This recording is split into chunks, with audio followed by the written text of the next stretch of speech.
On this episode of Too Many Hobbies, we review the Sennebogen 835M material handler in 1 to 50 scale from NZG.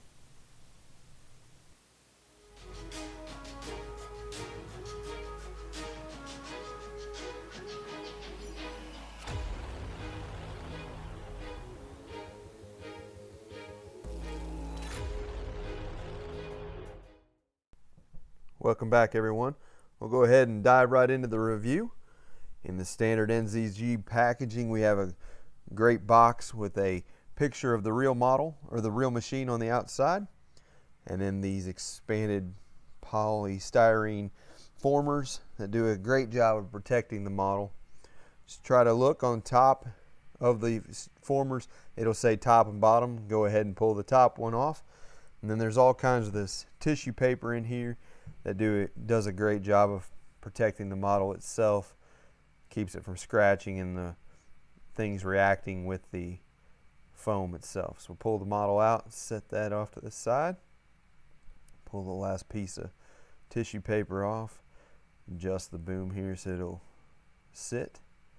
Then we'll get the little pieces out. First piece out is the walkway for the cab.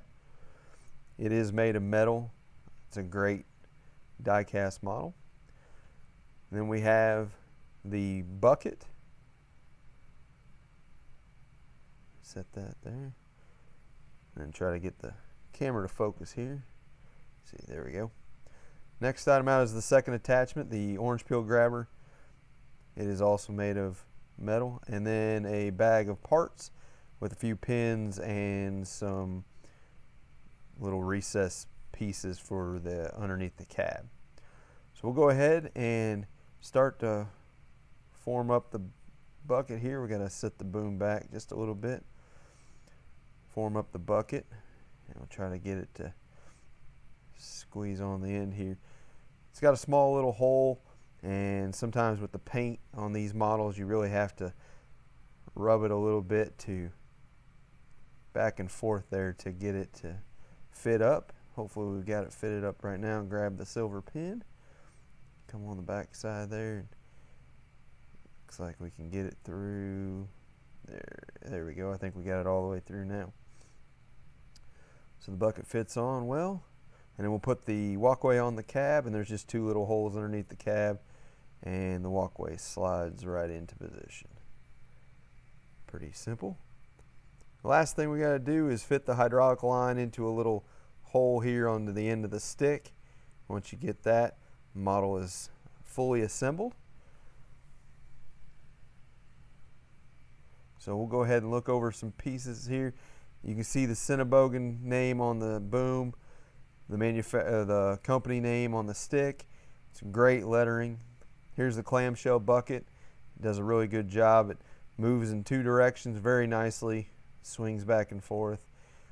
NZG's done a great job with the hydraulic lines. The rubber's nice. Paint matches great.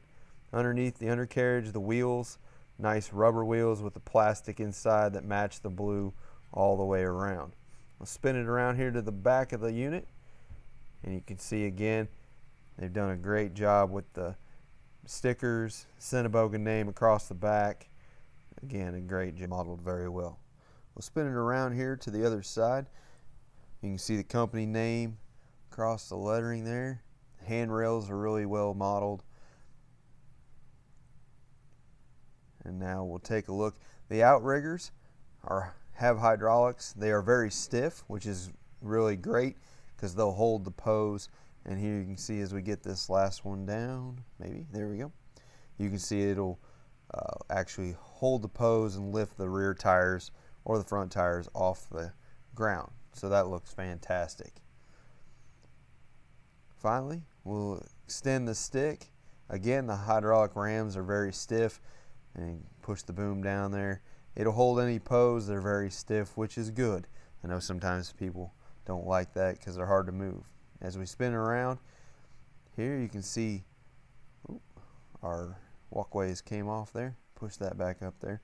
Part of a material handler is the ability to raise the cab, and then you can see on this unit the cab raises up, holds any pose again, because those hydraulic rams are pretty stiff, making the material handler will look really good. We'll move the steerable wheels, and as you can see, it'll move nice and forward there, raise up this outrigger, and then we'll swing the unit around. It swings very nice and easily around, and you can see it'll push very smooth on those rubber tires. It moves around very well. Take a look at it from this side. The clamshell bucket will hold a pose as well, as those hydraulics are nice and stiff. They are independent of each other, so it doesn't, one can be slightly off from the other. We'll go ahead and take a look at the model from the underneath side, and as you can see here, we got some very nice linkages allowing those wheels to steer. The rubber tires and the tread pattern is great. The transmission and the drive shafts are very well modeled and detailed for the underside of any model. We'll set it back down here. You can again see here's the outriggers and how they look set up and set down. From the cab, you can see the nice little lights on top. We've got a great little mirror on the outside here, and then not only do we have the windscreen wiper on the front, but also on the top of the model, so when the cab is lowered, you have a great look out of it as well. From the side, the max cab on the Sennebogen looks fantastic. You can see inside the controls, the steering wheel for the unit. Again, NZG has done a fantastic job of modeling this. On the back of the unit here, we can look over the grab rails for the entry into the cab, around to the platform, the hydraulic lines to the cab and down back into the unit itself. Air cleaner, the counterweight holes, they're not drilled through, but they do have the eyelets for them. And then the hydraulic cover that says Sennebogen and the hydraulic units themselves. This 1/50th scale version of the 835 from NZG does come in 5 different color schemes, 4 of them company colors and 1 of them being the standard Sennebogen colors. So if you're interested in picking up a model, you better head on over to your internet shop that you use for your die casts, as these models have been out for quite some time and they are starting to disappear quickly. Thanks for watching. Don't forget to subscribe. Press the thumbs up if you enjoyed it. Hit the bell for the notifications, and we'll see you in the next video.